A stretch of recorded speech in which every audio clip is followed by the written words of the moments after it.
달려와 내일은 더 빛나지 당연 yeah. 내 삶은 shine like a diamond 괜히 해서 뭐해 걱정 I got no worries.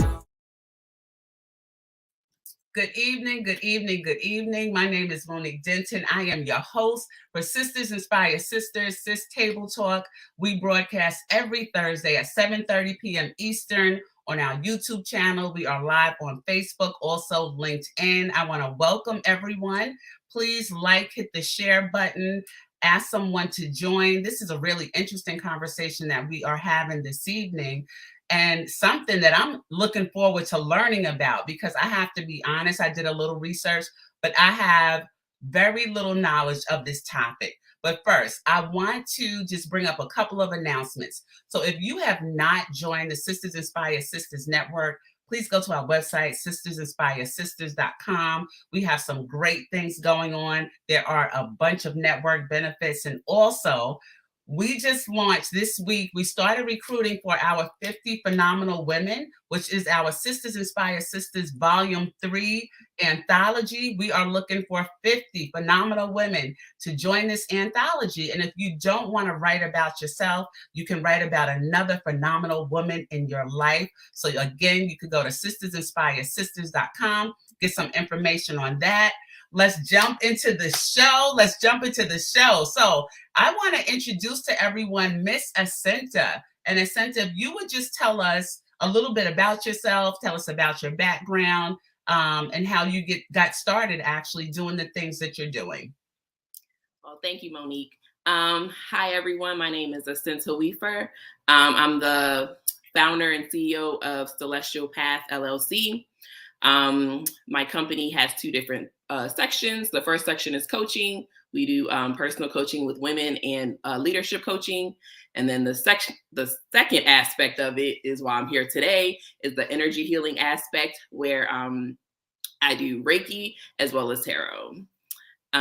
So we're here today to talk about the Wait a minute. Okay. I didn't know about the tarot part. Did y'all look? I got to go to the comments in the chat real quick. Okay. So Reiki. Okay. So I just totally interrupted your introduction there because I'm like, okay, wait a minute. So that's interesting. And it's a little bit like, okay, that's a little scary. But for those of us like me that might think it is, tell us what this is about. So someone is already like, okay, I'm excited. So if you could just explain to us what Reiki is, and then I believe you said tarot, right? Yeah. Okay. So Reiki, and usually the form of Reiki that you guys might see or hear if you do any research in the US now is the Japanese version of Reiki. Mm-hmm. So it's the, and I might be saying this wrong because I'm not a linguist, but it's the Usui Reiki. So mm-hmm. It's USUI. So when you see on Instagram or anywhere you go and somebody's like, I'm a Reiki practitioner, it's probably the Usui Reiki, the Japanese version. So it was created by Mikao Usui in Japan. He was alive in like the 1800s and he passed away in 1926. Okay. So this modality comes from him. It's basically just a form of laying hands. So a lot of people are probably familiar with, have like a Christian background. So, you know, when you lay hands on people when you're in church or things like that, it's basically what Reiki is using your hands to transfer energy. So it's not associated with any religion. So you could be of any religion, mm-hmm. Any spirituality background, any creed, nationality, race. It's just a healing arts practice. Okay. So let me ask, so for someone that might practice Reiki, and I'm not even sure if practice it is the right way to say it, does it replace religion or can it be in addition to? And then the healing and the healing hands comes from the Reiki practitioner, or you teach others how to heal themselves? How does that work? Yeah, so great question. So the first question is, yes, you can use Reiki in addition to any spirituality or religion that you subscribe to. Mm-hmm. Or you could be atheist. You don't have to subscribe to anything. Then the second part of that is you asked if who is actually performing the Reiki. So Reiki is literally just you're using energy, right? Everything has energy associated with it. So if as a practitioner, I'm a level 2, so there's different levels to it. So level 1, level 2, and then level 3, which is the master Reiki, which is you become attuned to teach other people how to give Reiki. Reiki involves symbols that you use, and then just your energy source. So if you call in any type of modality, if you want to call in the Holy Spirit, if you want to call in Jesus, if you want to call in the universe, spirit guides, it's just that energy that you're using, and it's focused through your hands. Got it. Okay, so you talked about modalities, and I know that there's different aspects. So can you break it down for us a little bit more, what the meaning is, and then what's the experience like? Yes. So basically, if you come to me for a Reiki experience, you can have it in person, and there's also distance Reiki because it's all energy. I don't have to be face to face with you. Like we could do Reiki right now, you in wherever you are, and me here in Maryland where I am. Mm-hmm. So it's just that energy transfer and pulling through. Usually we work with the 7 chakras. Mm-hmm. So, people aren't familiar with that. I'll go over the 7 chakras. So from 1 to 7 is your root chakra, your sacral, your solar plexus, your heart chakra, your throat chakra, the third eye, which most people know about, and then the crown chakra.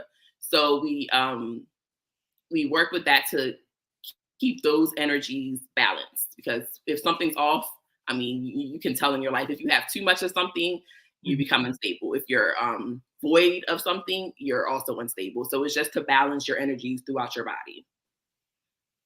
Okay, so I'm digesting all of this information. So there's 7 chakras, and all of the chakras are connected to one another.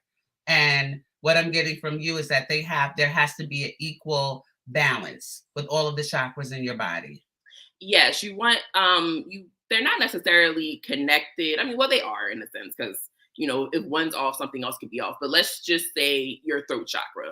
Let's say you're a shy person and you're like, oh, I really want to make a speech, right? I want to do a speech, but like that chakra is a little blocked because of whatever the reasons are. It could be from childhood trauma or whatever. Mm-hmm. So you would come to a Reiki practitioner or Reiki master, and we would, lay hands and work that energy and use the symbols that we've learned to open up that chakra to balance it. So now you're like, okay, I now have the confidence to actually, speak and so forth. Okay. Yeah, so moving around. With the energy, so you said it's mainly like healing through energy. Yes. So what has your experience been as a practitioner in terms of how successful and impactful this is for patients that you've seen? Yes. So my first introduction to Reiki before I even became a practitioner was like years ago. I had a friend that went to a Reiki master, and she did Reiki on her, and she was like, oh, I know you're interested in like, spirituality and different metaphysical things. So I was like, okay, well, let me try this out. Cause I was just like you, like, what? I had to research it. Like, what is this? Right. What's going on? So I went to the practitioner, and a lot of times we use crystals as well. So you can lay on a bed of crystals or have crystals placed on your chakras or the parts that you're working on that you need help with. Mm-hmm. So, and I was like, I have no idea what to expect. I don't know what this is going to be like. I was scared in a sense and a little bit excited. So I went, I laid on her bed, like a massage bed, with the crystals on me. And she was like, just close your eyes. You can fall asleep if you want. It doesn't even matter. So everything was on me. And I was just like, well, just tell me what happens. I don't have any specific questions. I'm just here to see what happens. Right. And so my experience with it was, while she was performing Reiki on me, like certain parts, I felt like a chill in certain parts, and the other parts were like tingling. Like I could feel, even though she wasn't touching me, it's not a physical touch. Mm-hmm. You're laying your hands above the person. Even though I wasn't being physically touched, I could feel sensations, whether it's tingling or cold or warm. So I was like, okay, well, something's going on. And myself, I'm just a very in tune person in general. So then while my eyes were closed, I was having different visions and things like that. Nothing scary, nothing out of the ordinary, just, it was all good and peaceful things. So after that, the session, as a practitioner, you tell the client what you see, right? What was either underdeveloped, overdeveloped. And sometimes you just get visions and things like, okay, so I'm going to tell you, I saw this, do with it as you wish, because I don't understand it. You would, because it's about you, right? So, we give the information after the session is over, and then, we let you know, like, okay, this is blocked, this is unblocked. You can do certain things to get yourself back in balance, So if you are somebody who is religious or spiritual, there's certain, scriptures you can read, there's certain prayers you can do, there's certain meditations that you can do to help you get yourself back aligned. Got it. Okay. So, and this probably is not, this question probably involves more being a practitioner, but I'm just curious, how does the practitioner know? So you're not touching the person, but then there's different things that could be sensed. So is that sort of like intuitiveness? How does the practitioner know? So before I start everything, like I said, when you become a Reiki practitioner or a master, you have to go through like an atonement through a class. So you learn like the different symbols involved and things of that nature. But then the second part of it is what you just said, is like your intuition comes into play. Like you're gonna sense things. Like when I start when I start with the client, I actually say a quick prayer. Like I'm like, God, like work through me so that I can give this person what they need. Okay. So that's how that works. Okay. So do most of your clients, so let's talk a little bit about the tarot card reading. Is it tarot cards? Tell us a little bit about that, and then how those two, if they, play off of each other in any type of way, how impactful is that? So with tarot cards, it's just a tool, right? It's just a tool that you use for divination. So I'm an intuitive tarot reader, so when I do a reading for somebody, I'm in tune with, angels, spirits, mine, theirs, God, universe, whatever people want to call it. But I'm just in tune with that. So as I pull the card out, the meaning that I'm getting from it is coming from a higher source to me, and I'm relaying that to you based on the question that you have. Now tarot and Reiki definitely can be used in tandem. So if you come to me and you're like, oh my goodness, I'm so anxious. Like, I don't know why, I'm just anxious. I've been anxious for a while. I've been doing everything that I've read to get myself, to calm down. So I pull out some cards and then I get the reading and I'm like, okay, well, the cards are telling me this is why you're anxious. Okay. Now let's get deeper so we can actually physically work on, maybe it's your heart center that, you went through a breakup. So now you're anxious. Right. So let's work on, rebuilding that chakra through Reiki after your tarot session. Okay. Got it. Okay. So it's all starting to come together now. So what has been, let's just say some success stories from some of your patients or some of the women or men that you work with? So I'm curious about the success stories, but then there's a part two. I'm also curious about the demographics, right, of the people that you work with. I want to know, are, the sisters and brothers like, okay, this is not for us, but right. If you could share some of the success stories, and then, what are your typical patients look like? What are the demographics? Oh yeah, definitely. So my success stories, I had a client who came for, so before I start, I'm going to say a few things that Reiki can help you with. Okay. So it can help with emotions. It can help with actual physical issues like muscle tensions, physical ailments. It can help with promoting self-empowerment, self-esteem, things of that nature. So I had a client who was suffering from like migraines for a long time. It was the onset of the migraines was sudden, but once it started, they continually had the migraine. So we did Reiki once a week for, I want to say 6 to 8 weeks. No, yeah, it was 2 months. So that by the second month, he was like, oh, I'm not having migraines anymore. Like, I don't even need you for Reiki anymore. So I said, okay, well, congratulations. Lost a client in that department, but that's the point. Like, I'm not here to keep you, stuck on me to, keep coming back to me. I'm here to help you, heal in whatever way it is, whether it's physical, emotional, mental, or spiritual, so that you can, go forth and live your life. So yeah, Okay. stories like that physical pain, just clearing up, the story about the throat was an actual real story. I didn't know you were gonna ask for examples, but it was a female client that I had, and she was just really, really like anxious and nervous to speak. And she was a college student, so she had to like speak in front of a class, and so we did Reiki on the throat chakra and got her going. She was okay. So your clients, what are the demographics of your clients? Yes, that was the second question. So I know a lot of people are probably like, we aren't, too much into the spiritual world outside of religion. But I find that for me, I guess the millennials and younger are, branching out and either adding it to their religion, like they're not, like I'm not anything, but they're adding it to their religion, or they're just coming to me because, they're like, okay, well, I heard about this and let me see, out of curiosity sometimes, like see if it'll work. But yeah, so I have men and women that do Reiki. Tarot, it's definitely more women. It's more women in Reiki as well, but my tarot clients are like 90% women, 10% men, and then Reiki is probably like 85 than the rest.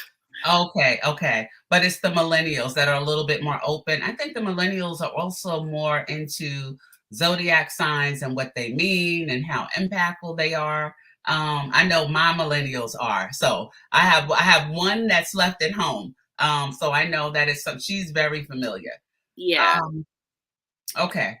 And kind of like you were saying earlier, like older people, like when they hear these things, it's like a fear that comes, because of whatever they've been told. So they're a little less they're a little more apprehensive to be like, ooh. But I have people in like their 40s that have come to me for okay. And what'd you say now, Acinta? Older people? So yes. Acinta means listen. Well, because we said millennials, so millennial stops at 40. So right. So all the Gen X's and the baby boomers that might be listening. I love y'all. Come to me. Someone experience. Give it a try. So someone here on Facebook says, if someone does not know what is holding them back, how do you help them to recognize what is? That's a good question. Thank you. Okay, I think Acinta is frozen here.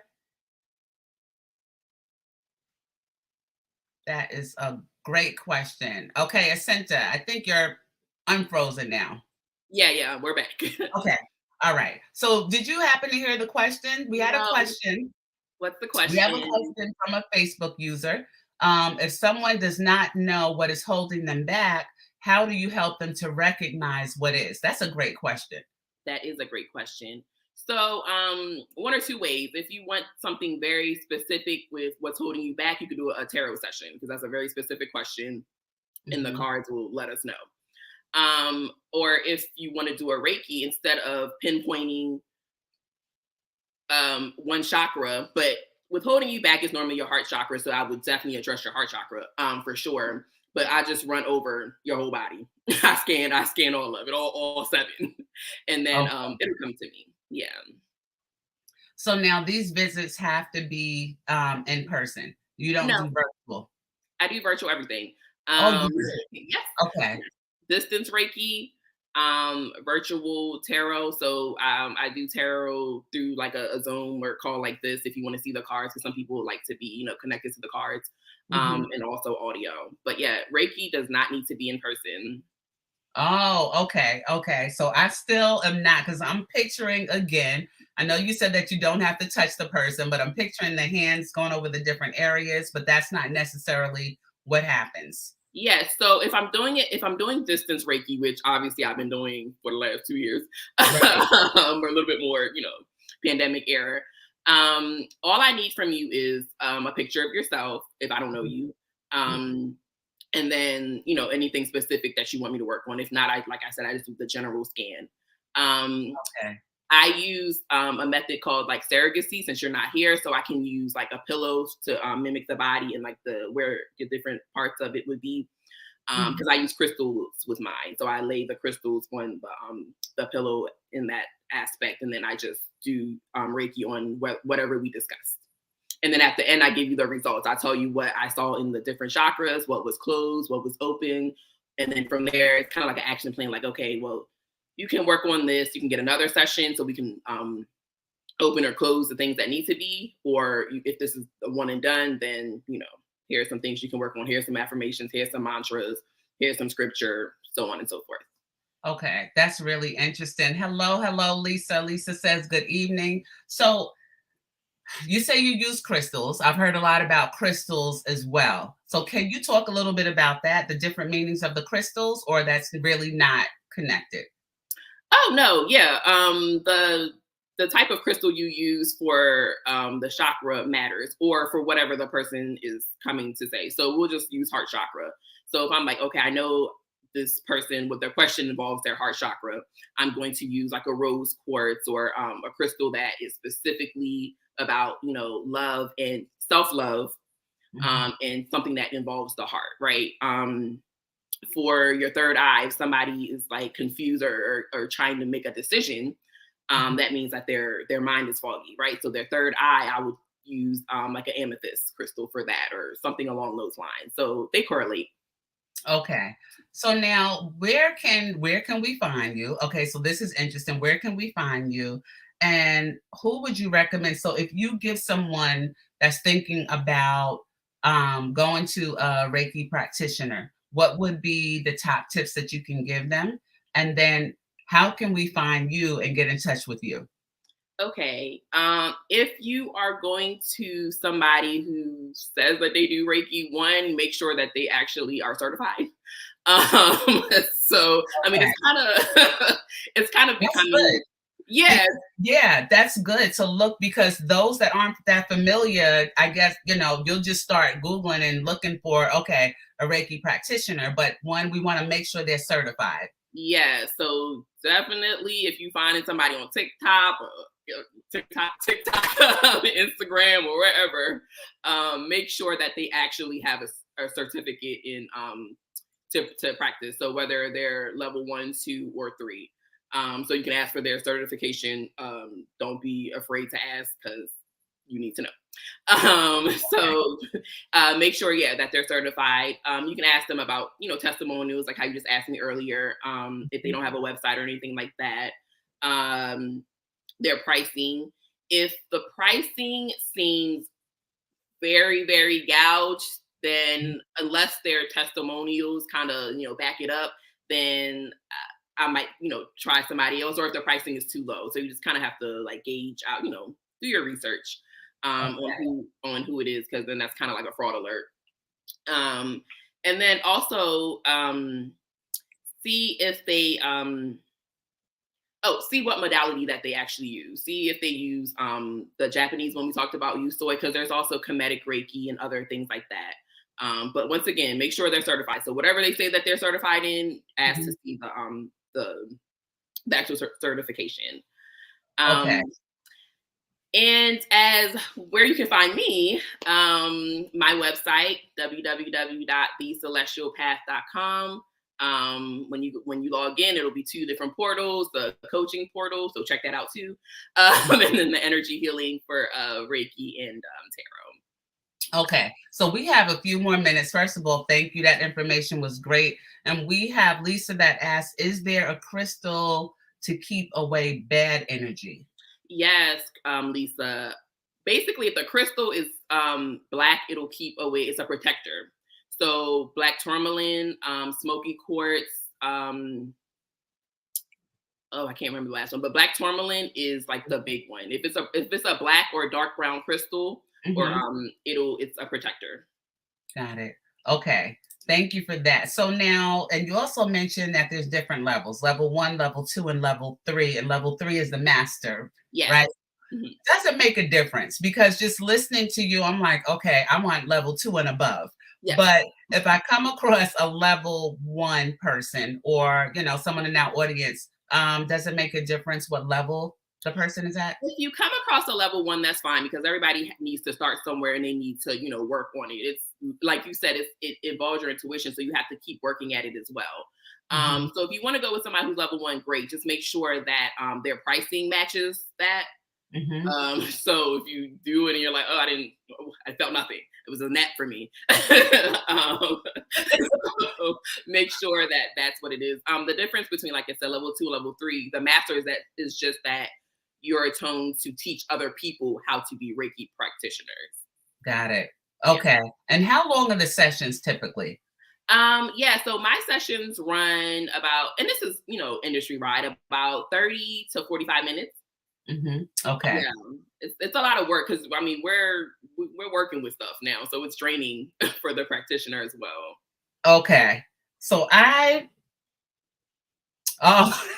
so Lisa said those folks on TikTok go in, and I have to admit I have seen them. Yes, Lisa, I'm with you there. Tell us a little bit more about your coaching. So the coaching side of your business, what type of clients do you coach, and what type of coaching do you do?